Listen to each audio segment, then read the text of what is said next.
Hey everyone, my name is Lee and this is our backyard garden. Today we are going to set up a cattle panel for an arch in our garden. We are replacing existing arches where we had previously used hog panel to grow lightweight things, and now that we want to grow heavier vegetable items to hang over the arches, we've gone ahead and purchased cattle panel, and we took the hog panel arch down and now we're going to put the cattle panel up.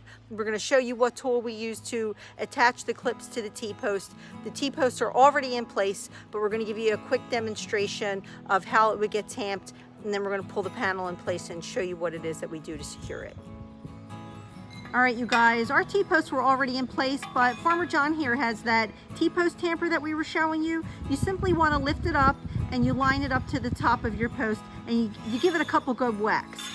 Now, he's not going to whack it down right now because it's already in place, but that's just an idea of how you would get that done. So we're going to set up a little time lapse here so you can see us moving the panel and getting it arched up and getting it into place. This really is a two-person job if you're not experienced. If you're a bigger, heavy, stronger person and you have the sheer height that it takes to get this thing in place, you can go ahead and do it by yourself with a little bit of experience, but I wouldn't try it if this was your first time, because it is a very heavy and it's not like a really easily flexible piece. So we're going to put you on time lapse. We're going to go ahead and move this thing in place so you can see how it works.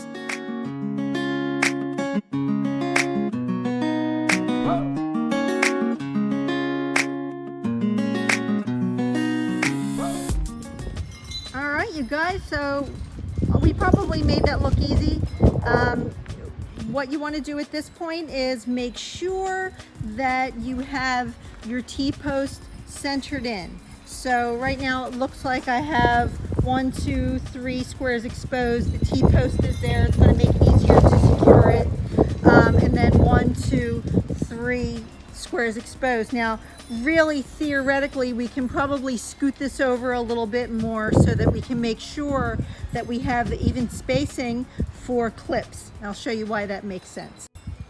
So the features of these little knobs that stick out of the T-post is it gives the panel something to, hook on here too. So it keeps it more stable. And then you take the clips. These are included when you buy T-posts. If you get them at Tractor Supply or some other building supply store, you might want to ask them if this clip is included with the purchase. Sometimes the guys in the yard forget to offer them, and sometimes you just forget about them, but that's what the bag looks like. They're just post clips, T-post clips, and we're going to show you right now how to install one. Now, when you install your clip, the U part of it, this part goes on the spine of the T-post, the spine of the T-post.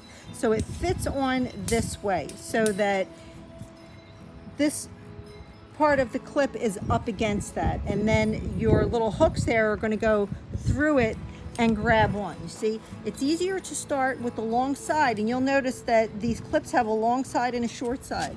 So you put your long side on, you feed it across the spine of your T-post, and then it should pop right on. Just like that. Just like that. Too much in my hands, that's all. Farmer John's hands are full. So, there you go. So, now this is where the clip that we bought, the Craftsman clip, is not just a wire cutter. It is also meant for this type of a job. So after you hook your long side on and you feed the short side across, you can see that it grabs a hold of your panel, and then you grab the tip of it and you start folding it over. So this tool that I explained to you in the last video, which we will link below, is actually a multi-purpose tool. I will show you how it works to actually cut wire that we used for the hog panel, but in this case, the nose is blunt and it will grab like a plier, but you can use a regular plier for this if you want to, and you just want to be able to fold it and twist it around, and that's basically it. And then we have to do a whole series of these so that this stays nice and tight. All right, you guys, so this cattle panel arch is now up, and look at that. I'll tell you what I'm going to plant here. One side is going to be my Borghese grape tomatoes, and the other side is going to be a new grape tomato that I'm trying called Grappoli di Inverno. So this is nice heavy structure will be able to hold that. These clips were again put into place. Their point is on the spine side of the T-post, and then they just get twisted and wrapped around with this tool on both sides. And you want to have at least 4 of these clips, like 2 towards the top and 2 towards the bottom on both sides. Now I want to talk to you for a second about this tool. Oh my God, you guys, there's a terrible storm coming up the coast. It's going to be hitting us in the next few hours.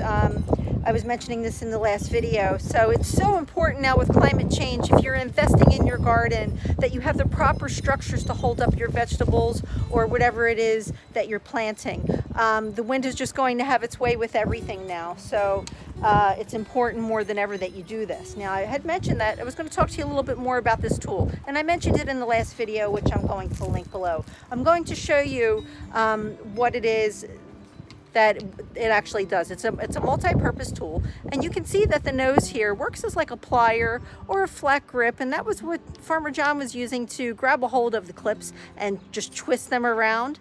Now I'm going to show you how it actually cuts wire. So if you look closely in the middle there, you will see that it has a sharp blade inside of it, and basically it just works like this. So if I were going to be cutting a fresh piece of panel, and you can see in the last video I talked about how to cut this panel, so that if you're going to make these into tomato cages, you basically want to go halfway in between a section. And I'm calling a section between where its square is wrapped off. And when you do it halfway, it leaves you with a return. And then you can take this return to use it to either drive it into the ground as a stake, or you use it to turn it back on itself as a clip. Now, this tool here is multi-purpose because, like I said, the inside is a wire cutter. So it just goes in and you just clamp down. So you can see it is a multi-purpose tool. So it does take a little bit of a heavy hand. I easily use it with my foot, which I don't really recommend, but I'm actually an older girl, so my hands are not as strong as they once were. So I find it easier to do things with a little bit of like total body power. So it actually, because of the way it's built, when you have your cattle panel laid out on the ground and you just kind of get this under the section, it just kind of sits there like that.